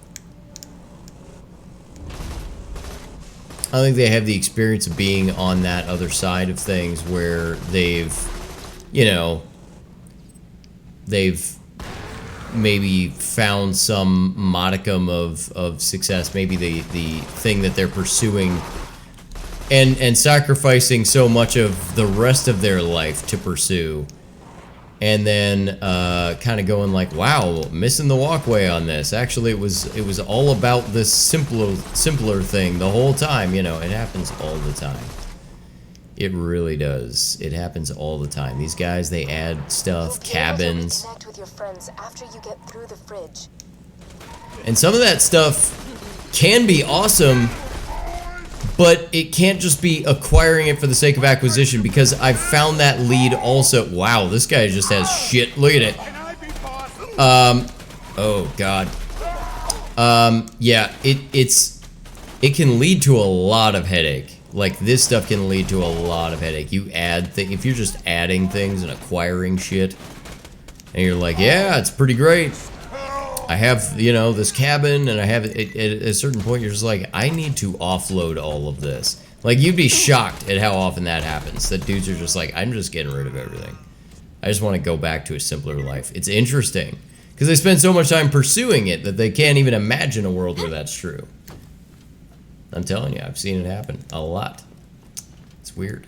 It's weird how, you know, easily, especially if you're working with a lot of guys, scientists, engineers, doctors, you know, as in physicians. Which actually drives me nuts that we don't formally call people with PhDs something other than doctors. Just my own opinion. Alright. Grab that. Grab all that shit. Give it to me. Alright, I think that's it. Wait. Yeah. Yeah. Okay. Weird son of a witch. The door's iced over. Let me help you with that.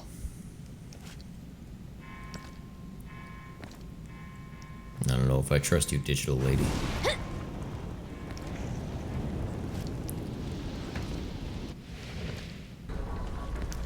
I am a peppy prodigy. You see that? It's right there on the status bar. Yeah. Buy from me if you want to live. I can do that.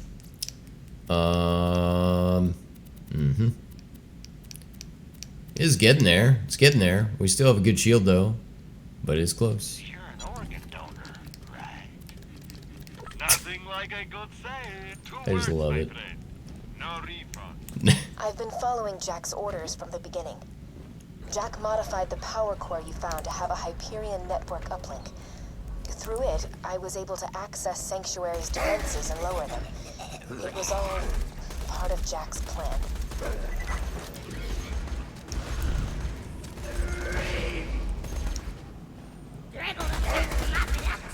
Yeah. Oh god.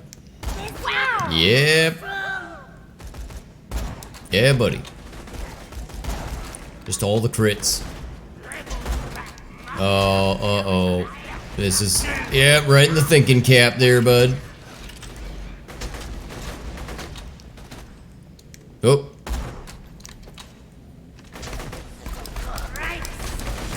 How would you like some corrosive damage? Hey, wait a minute. Oh, I forgot about that.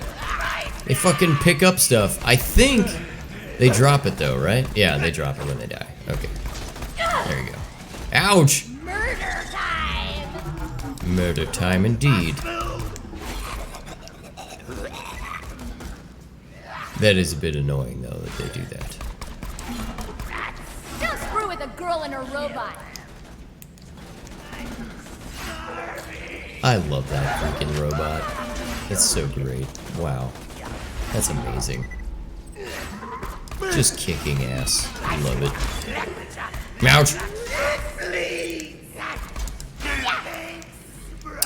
Oh, I forgot. There are a bunch of these guys in here, aren't there? Yep. And you're dead. I don't feel bad at all.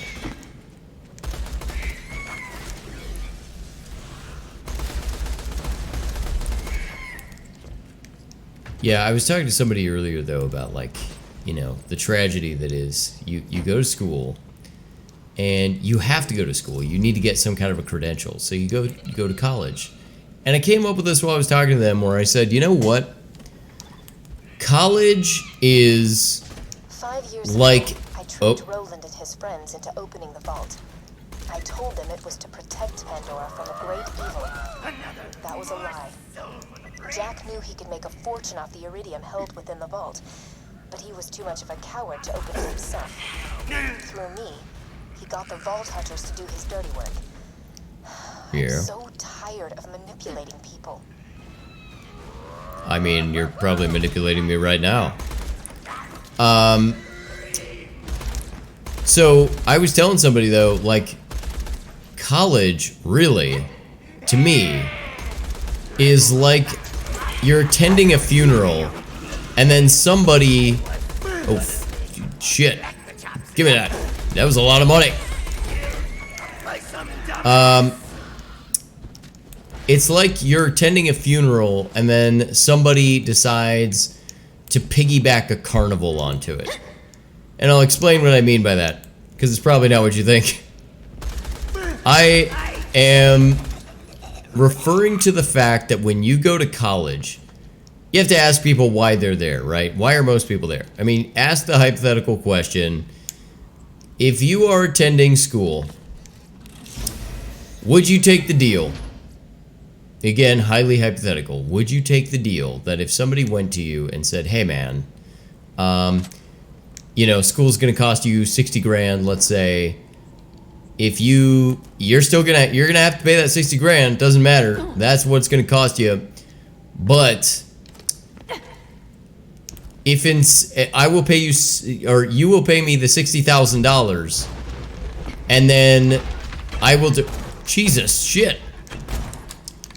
You'll pay me the $60,000, but then after you pay me the $60,000, you shall get your degree.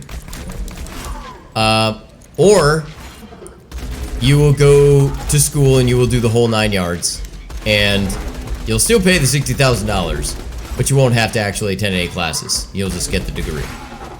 Would you take that deal? And you might be saying, well, of course people would take that deal.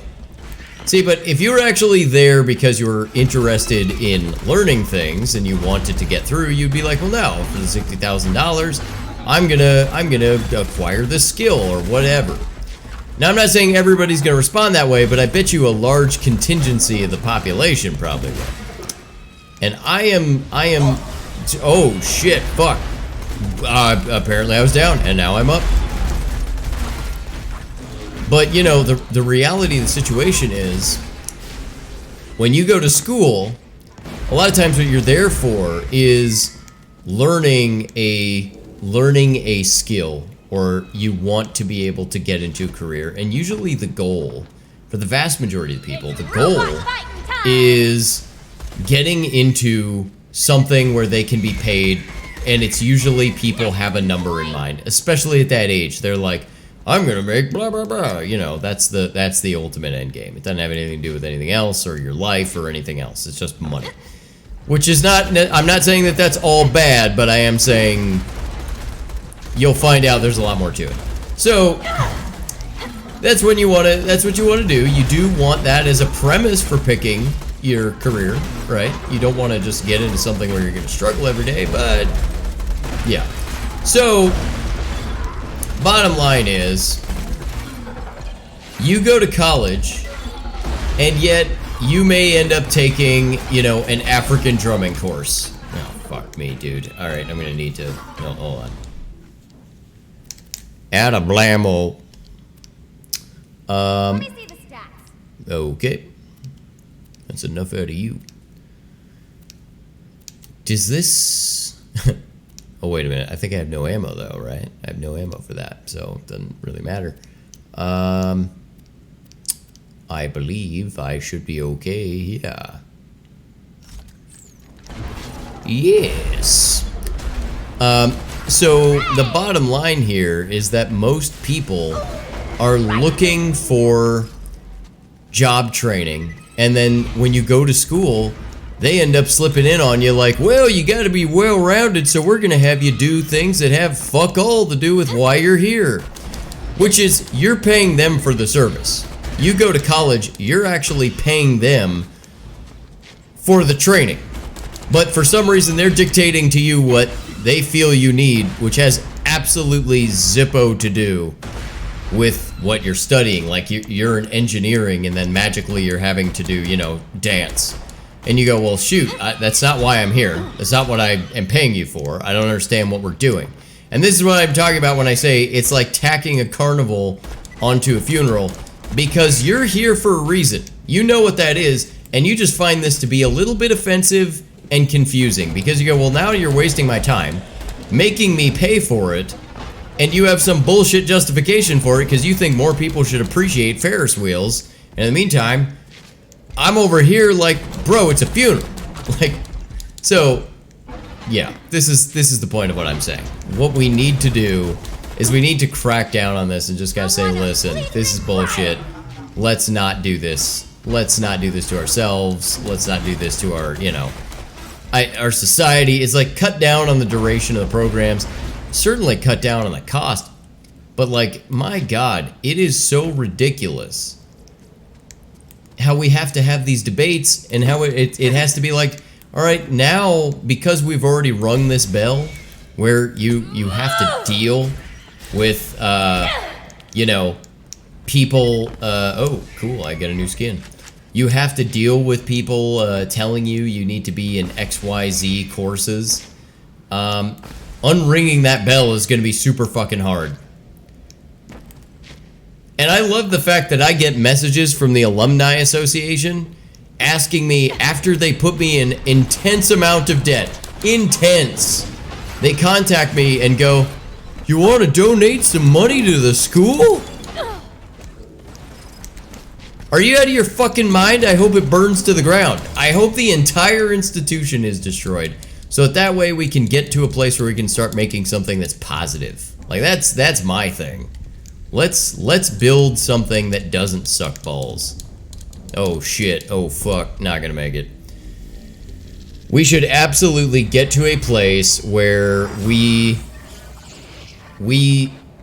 are establishing something that advocates for students and their needs versus advocating for the bullshit, you know, staff and the bloated admin and just just all the fucking bullshit that's involved in academia and the bureaucrats around academia. We all know this is the reason that we jump through all these goddamn hoops, is that some, you know, some asshole who never had to go through it, frankly, they didn't really have to jump through the same hoops, they didn't have the same situation. That guy is now dictating to you what you need. So isn't that nice?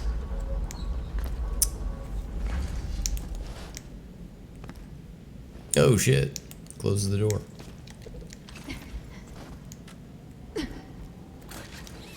Yeah, it's amazing to me. It's amazing though. This is what we do, and it's super common.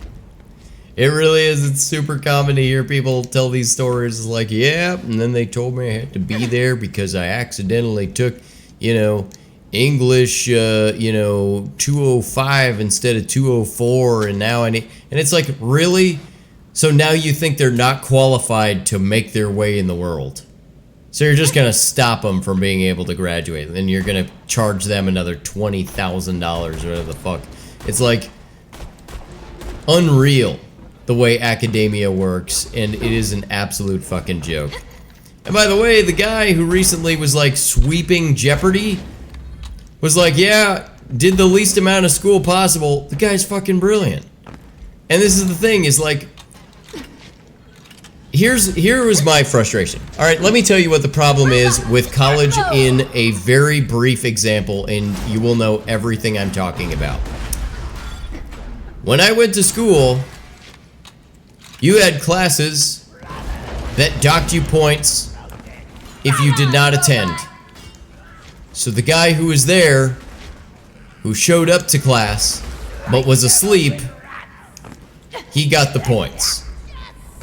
The person who did not show up to class, but was instead in their dorm studying, but they needed to wake up 15 minutes later because sleep is hard to come by when you're maybe working and going to school.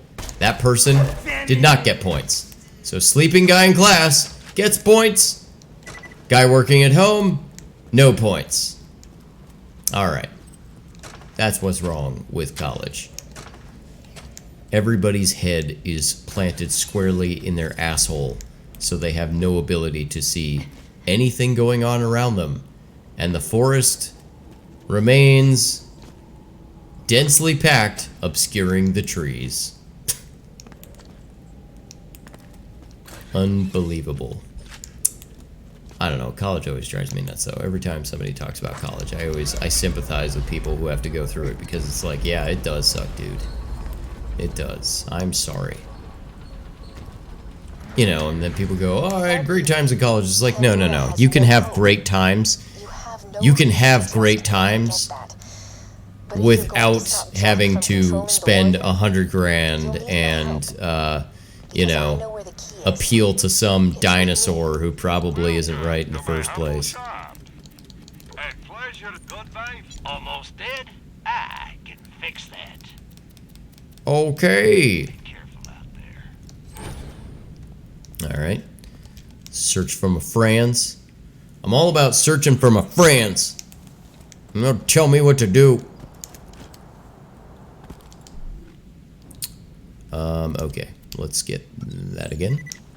And now the next level up, we'll be able to get some of those cool things that upgrade our guy. Our little necromancer guy. Oh shit. And I'm awesome. Hey, killer. I phased the city. No big deal. Find a way back here as quick as you can. Yeah. Now that Sanctuary's reappeared, you can use any fast travel station to get back to the Crimson Raiders. I'll mark the nearest one on your Echo device. Yeah. Gotcha, bitch. Alright. Good. Shot you in the face. And you deserved it.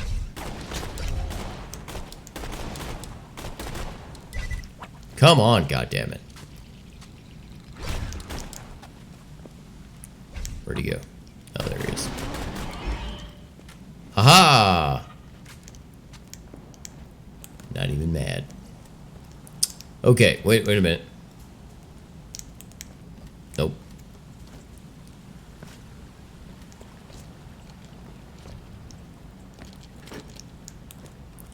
But this is also, all of this is coming from a guy, and it's funny how often school comes up in rants. Location, Sanctuary, not found. Oh no. The phase blast must have taken Sanctuary off the fast travel network. Yeah, probably did. Head to the iridium extraction plant nearby. I think I know how to get you back to your friends. Okay. I didn't lie to you about everything. You really are the only person who can stop Jack. Oh my god. Roland, Lilith, and Mordecai. He defeated them long ago. They can help you reach him, but in the end, yeah, it'll be you who brings Jack down. Okay. Yeah, that sounds pretty good. Yeah, so bottom line is, I think it's funny how often rants about school pop up in my life, especially given how much school I had to go through. I had such an incredible amount. And no doubt, I could not have been in the career that I am without going to school. Having said that, it could have been a lot less bullshit, and it could have involved a lot fewer egos, and there could have been a lot less time involved in the whole thing, and it should have cost probably half, if that. And I wasn't even in the worst of situations, like in terms of cost, because I had scholarships and shit for my undergrad. A lot of people don't get anything. In fact, I think most people don't really get anything these days. Okay. Let's do that. Give me... yes. Yes. Yeah, fuck you. Alright. I am, yeah. Yes, this is a much better gun for this situation. Eat my shorts. Pope. Oh my god. Alright.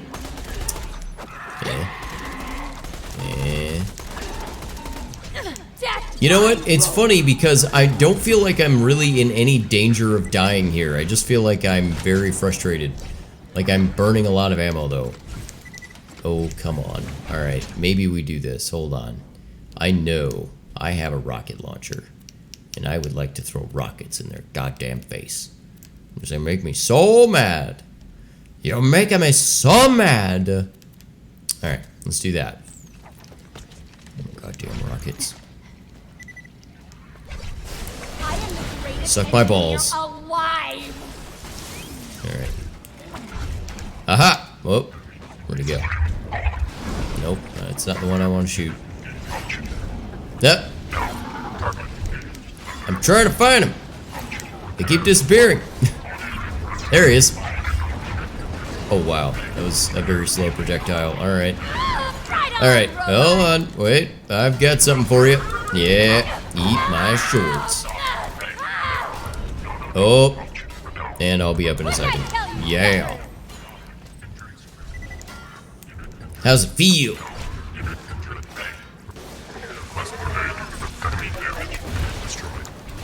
Alright, we're good. Ow! What the shit? What was that? Oh. Did what? Oh, fuck me. Oh, god damn it. Fuck you guys. Piece of shit. Oh, oh yeah. Ah, how do you like them ankles there, kid? Oh, oh.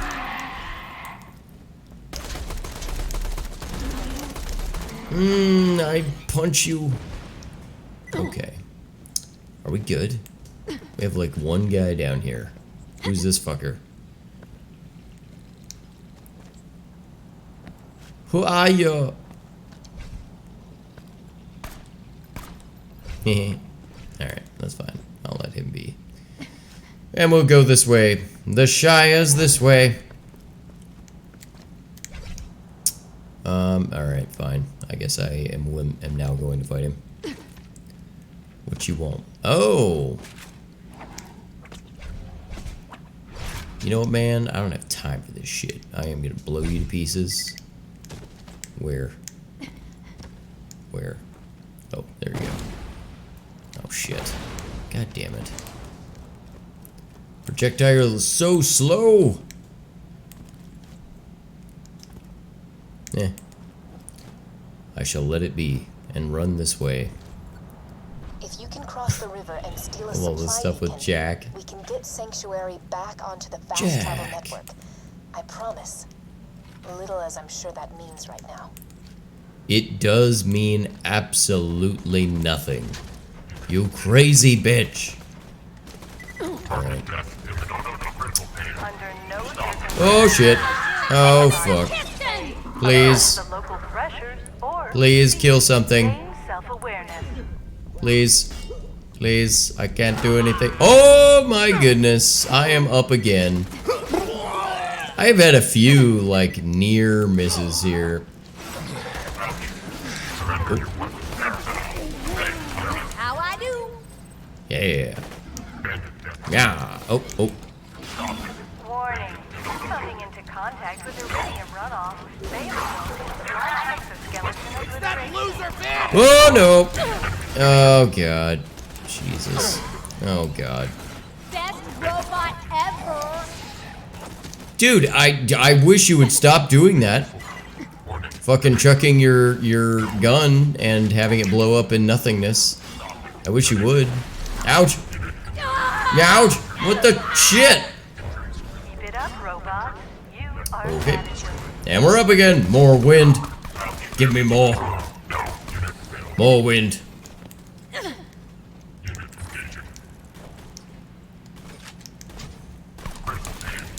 Ah, you're nothing now. Alright, run. Run, goddammit. Yeah, I don't know. I don't know. I wish we had things laid out differently so that we didn't need people didn't need useless credentials. Oh fuck no! All right, cool. That was really good. I barely avoided that. Aha! Ha ha!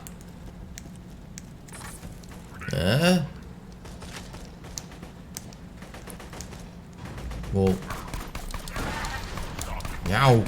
Under no circumstances are Hyperion robots to A. Approach the local threshers, or B. Gain self-awareness. Yeah, you don't want that self-awareness, man. That's a problem. Shit's a problem. I don't know, Elon Musk rants about that. Like, I tend to be on his side of things that, you know, we have a lot of unintended consequences. There we go. Robots, remember your 3 governing laws. Jack is your god. Yeah. Threshers are your enemy. Yeah. And both consider you disposable. Nice. Yeah, so it's like,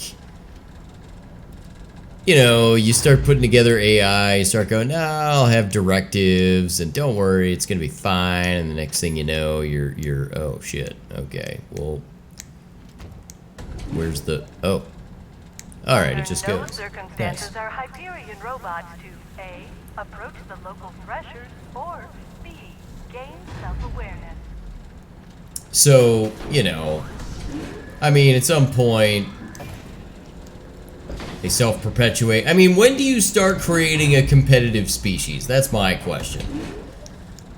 And you kind of go like, well, are you competing? I think you do end up competing for resources. Like, at some point, you do.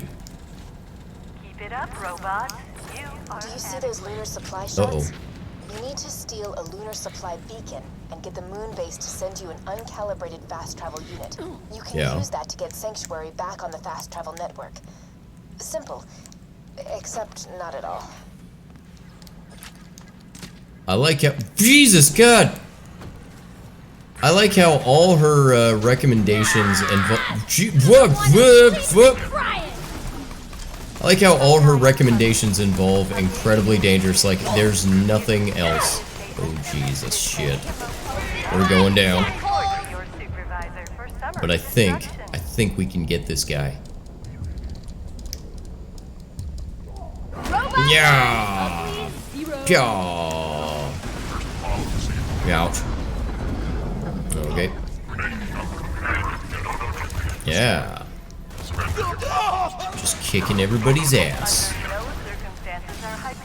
All I need is more wind, you motherfucker. Okay. We're good. I think we're set there. Oh. I will take that actually. Having you know, a sort of a shield breaker sniper is never a bad idea. Yep. Any Hyperion robot able to terminate a Thresher will be awarded with the ability to be proud of the fact that they terminated a Thresher. That's funny and amazing, but I thought they weren't supposed to approach them. Oh Jesus shit. Oh my God in heaven. Oh my God. Oh, wait a minute. Oh, no. Alright. What was I just saying about the shield breaker? Wait. Where did I miss it? Or what? Just, okay, there we go. We'll do that. And what else? What else? Yeah. Did that Thresher just eat the beacon? Yeah, look at that. You'll need to get that back. Look at how great that was. Oh shit!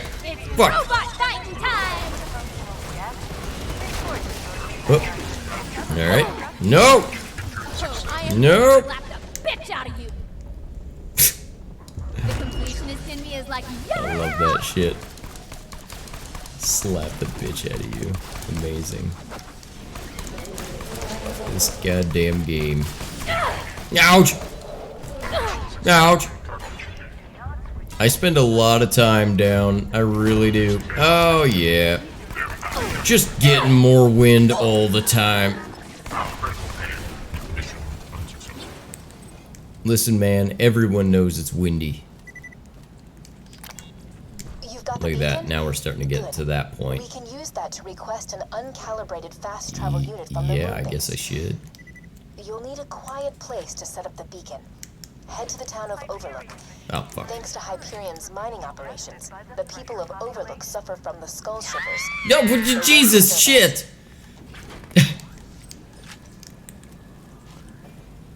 Yeah, I love that I keep getting hit by this damn thing. Like, every time I chuck my fucking pistol. Alright, let's see. Alright. Okay, well, good. Well, we've got no plan to stop Jack, but at least the quakes from his drills aren't shaking the city anymore. Silver linings, you know? I mean, that is true. Jack was controlling the Angel all along. We almost got killed opening the vault, just so he could bring that son of a bitch into power. Yeah, that's a thing. That's the thing that he did. Alright. Oh, this is so frustrating. You see, this is what I don't get about you bad guys. Yeah. You know the hero's gonna The win, bad- but you just don't die quickly. Man, example, this one guy in New Haven, right? City's burning, people are dying left and right, yada, yada, yada. This jackal rushes me with a spoon. Cheers. A freaking spoon, and I'm dying laughing, right?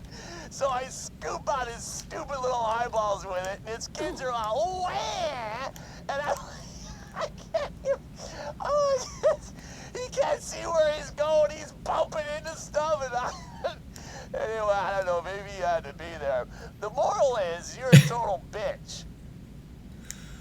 That's amazing. I love Jack so much. The good guy is gonna win. All right. I think I'm actually gonna stop here. I got some stuff to do tonight, and yeah, and then I'm getting a call from the lady and everything. So I think I'm gonna call it. Let me go here to my where. Hold on, where the fuck am I? There we go. Okay, so yes, and it's getting dark. I need to turn on lights and stuff. Jeez. And pay attention to that. All right. Just a couple of things. Let's put on some music here a little bit. Yes. Hello. I had a lot of fun. I just popping in here and doing a little bit of Borderlands. It's always a good time, especially after a busy day. Had a lot of neat things going on, and it's a nice way to cap it off.